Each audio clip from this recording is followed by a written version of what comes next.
चंचूला देवी। देखिए, देवराज ब्राह्मण चोरी करने के बाद भी भगवान शंकर के धाम गया है। उसका एक कारण था कि देवराज ब्राह्मण की माता एक लोटा जल शिव को समर्पित करती थी। कितना जल? जम के बोलिए जरा। एक लोटा। और आप सबको कहूंगा, शिव मंदिर में प्रतिदिन एक लोटा पानी, एक लोटा जल अवश्य अवश्य चढ़ाना।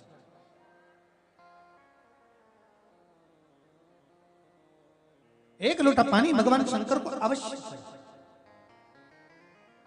क्या होता है? 3 दोष समाप्त होते हैं एक लोटा पानी शिव जी को चढ़ाने से। 3 दोष। पहला पितृदोष, दूसरा वास्तु दोष और तीसरा कालसर्प दोष। जब हम घर में से जल लेकर जाते हैं तो हमारे घर का पानी जब जाता है तो घर का जो वास्तु केंद्र होता है वो रसोई घर होता है। रसोई घर में से जल ले जाकर शिव जी को चढ़ाते हैं तो उससे वास्तु दोष समाप्त होता है। दूसरे नंबर पर है पितृदोष। घर का जो मटका होता है, परिंडा होता है, हंडा होता है, वो पितरों का स्थान होता है। उस पितरों के स्थान पर जो जल भरा होता है उसमें से अगर भाग भगवान शिव को चढ़ाया जाए तो पितरों का देवता आर्यमा भगवान शंकर के कहने पर चलता है। इसलिए वो भाग जब शिव को प्राप्त होता है तो आर्यमा संतुष्ट होकर पितरों को भी फल प्रदान करता है। तीसरे नंबर पर कालसर्प दोष। भगवान शंकर को एक लोटा पानी अगर चढ़ा रहे हो, भगवान शिव पर एक लोटा पात्र जल का अगर चढ़ा रहे हो तो आपका कालसर्प दोष समाप्त। कालसर्प दोष होता कैसे? शंकर भगवान का चढ़ा हुआ जल तुलसी जी में चढ़ाने से पत्रिका में कालसर्प दोष हो जाता है। जैसे माँ जो होती है ना, घर की जो माँ होती है, अगर गर्भ में बच्चा है, गर्भ में संतान है, और वो शिव जी पर अगर एक लोटा पानी जैसे शंकर जी पर जल चढ़ाया, थाली में सारे भगवान को निला लिया, गणेश जी, देवी जी, शंकर जी, सारे देवताओं को एक ही थाली में रखकर स्नान कराकर वो शंकर का चढ़ा हुआ जल जब चढ़ाया जाता है तुलसी जी में ले जाकर लोग डाल देते हैं, उससे जो बच्चा जन्म लेता है उस बच्चे की पत्रिका में कालसर्प दोष आ जाता है।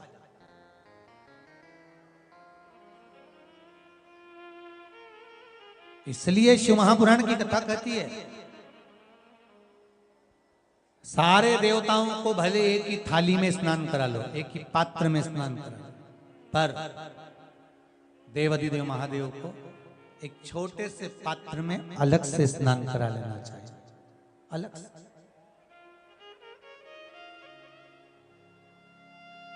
और उस पात्र का जल शिव जी को समर्पित करा हुआ जल तुलसी जी में नहीं डालना। तुम्हारे घर में जो पौधा हो, जो पौधा हो आपके घर में, आप उसको उसमें समर्पित कर दो। जैसे बेलपत्री चढ़ाने के बाद जल चढ़ाना या जल चढ़ाकर बेलपत्र चढ़ाना। एक पत्र है, बड़ा सुंदर है, छोटा सा भाव, प्रश्न अच्छा है, आप सबके हित का।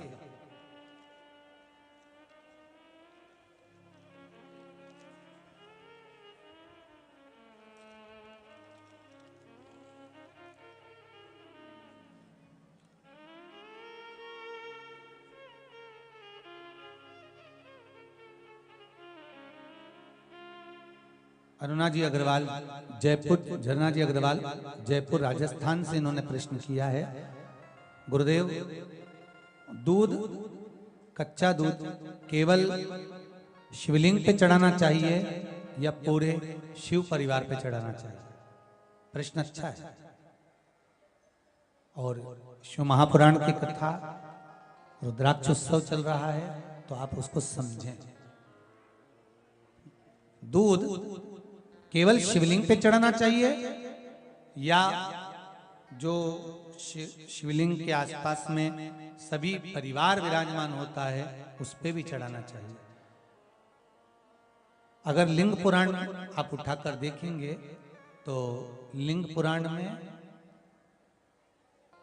एक बड़ा सुंदर संवाद आता है जिसमें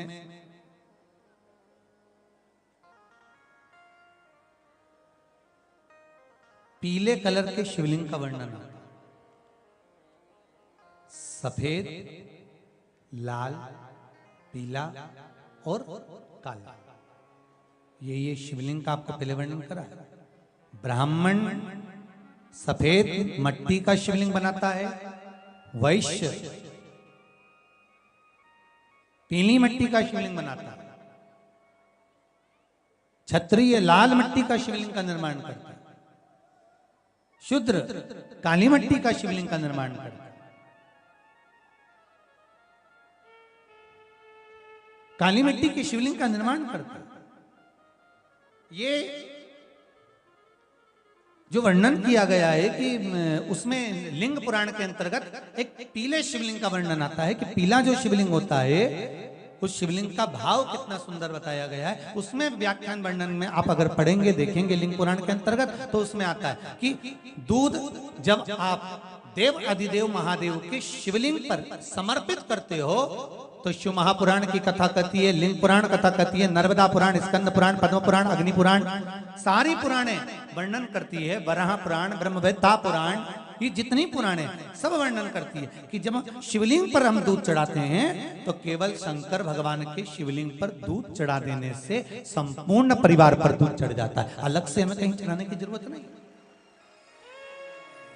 अलग से हमें कहीं दूध ले जाकर चढ़ाने की जरूरत नहीं कि हमें गणेश जी को अलग से चढ़ाना पड़ेगा, देवी जी को अलग से चढ़ाना पड़ेगा, कार्तिकेय जी को अलग से चढ़ाना पड़ेगा या नंदी को अलग से चढ़ाना पड़ेगा।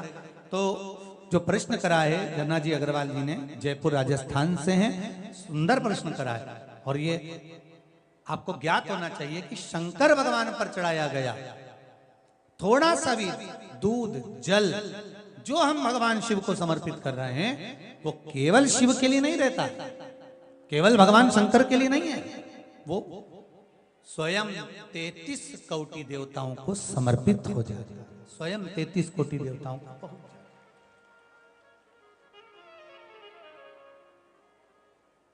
अलग से देने की जरूरत नहीं होती।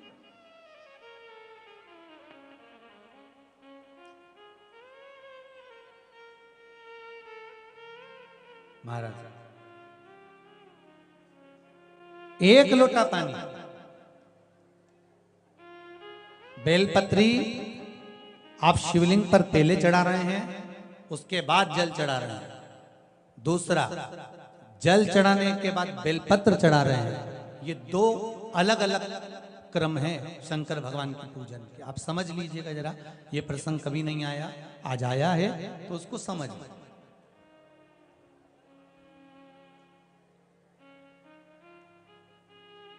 पहले बेलपत्र, उसके बाद में जल जो चढ़ाया जाता है ये रोग मुक्ति के लिए चढ़ाया जाता है। काय के लिए चढ़ाते हैं अपन? रोग के निवारण के लिए, रोग मुक्ति के लिए। जैसे कोरोना महामारी के अंतर्गत अपन सबने स्मरण किया ऑनलाइन शिव महापुराण में कि एक वर्णन किया था कि अगर ज्यादा स्वास्थ्य गड़बड़ हो रहा है तो एक लोटा दूध था और एक लोटा पानी बेलपत्र रखकर फिर चढ़ाने का उस समय पर वर्णन किया था। आप लोगों ने, कई लोगों ने उसको किया भी और उसका लाभ आपको मिला। उसी तरह आप शिव मंदिर में जाकर दर्शन करेंगे तो दो चीजें अपने को दर्शन करने को मिलेगी। एक भक्त आता है शंकर जी के मंदिर में, आलोक भाव से पहुंचते हैं तो पहले वो क्या करते हैं, पहले बेलपत्री चढ़ा देते हैं फिर जल चढ़ा देते हैं। और एक भक्त जो शिव मंदिर में पहुंचता है पहले जल चढ़ाता है फिर बेलपत्र चढ़ाता है। दोनों का अलग अलग क्रम है, दोनों का अलग अलग भाव वर्णन है। पहला, अगर बेलपत्र चढ़ाया है और उसके बाद अगर शंकर भगवान पे जल चढ़ा रहे हो तो ये रोग मुक्ति के लिए होता है। जैसे बड़े रोग किसी को हो जाए, रोग किसी को घेर ले तो वो बेलपत्री चढ़ाने के बाद फिर जल चढ़ाएगा तो उसको रोग थम जाएगा और फिर वो रोग आगे नहीं बढ़ेगा, आगे नहीं बढ़ेगा। रोगों को थामने के लिए बेलपत्री पहले फिर जल। और जब कुछ कार्य के लिए आप, सिद्धता के लिए आप, अच्छे कार्य के लिए आप, मन की प्रसन्नता के लिए, आनंदता के लिए आप शिव आराधना कर रहे हो, आप शंकर की आराधना कर रहे हो, तो आप जल चढ़ाकर फिर बेलपत्री चढ़ाए, उसका लाभ आनंद में। आपने जल चढ़ाया, उसके बाद बेलपत्र चढ़ाया।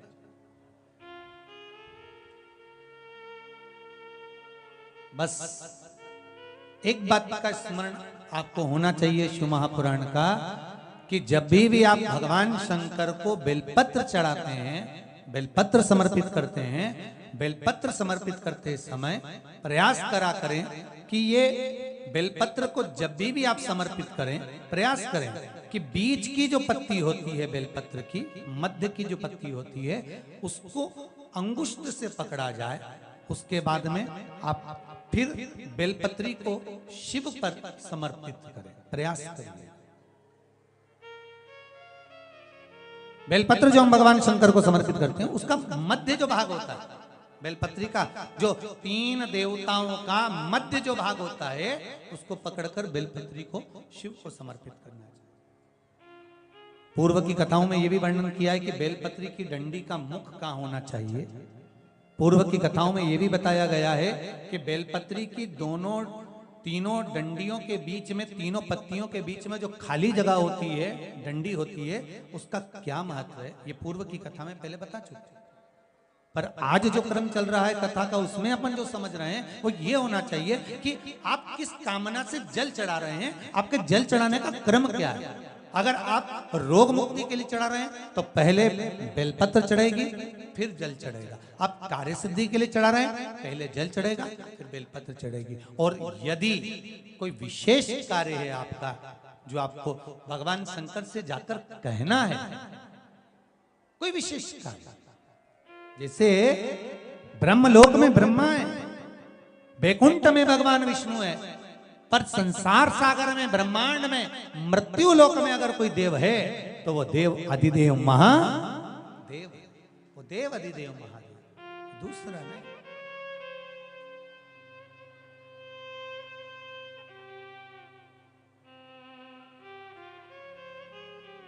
कोई दूसरा नहीं है। भगवान दया करना,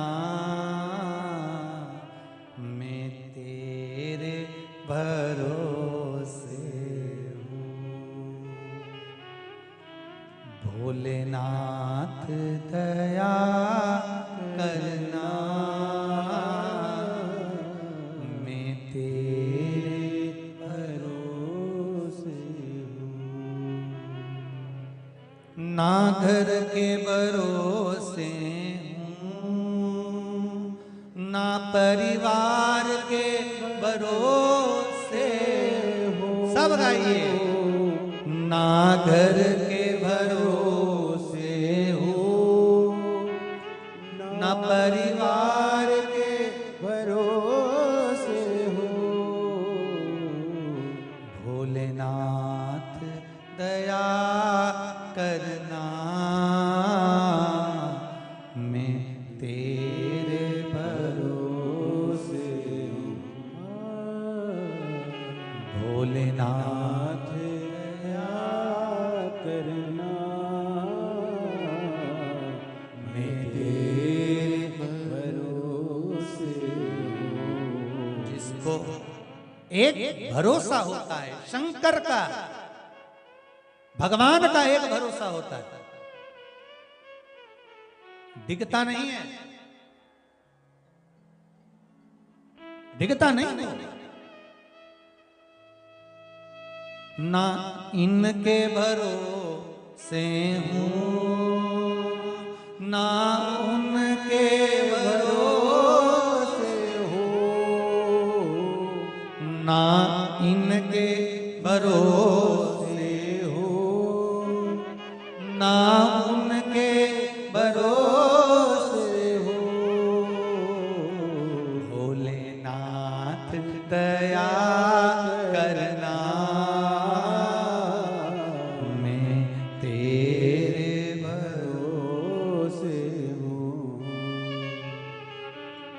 भोलेनाथ दया करना, मैं तेरे भरोसे हूँ। आप किसके भरोसे पर आए हो? जम के बोलो जरा। भोले नाथ के।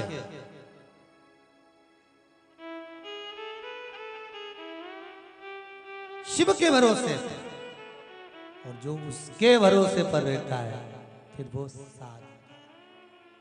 साधता है, उसको साधना होता। और देखो रे भाई, शिव साधे भोलेनाथ दया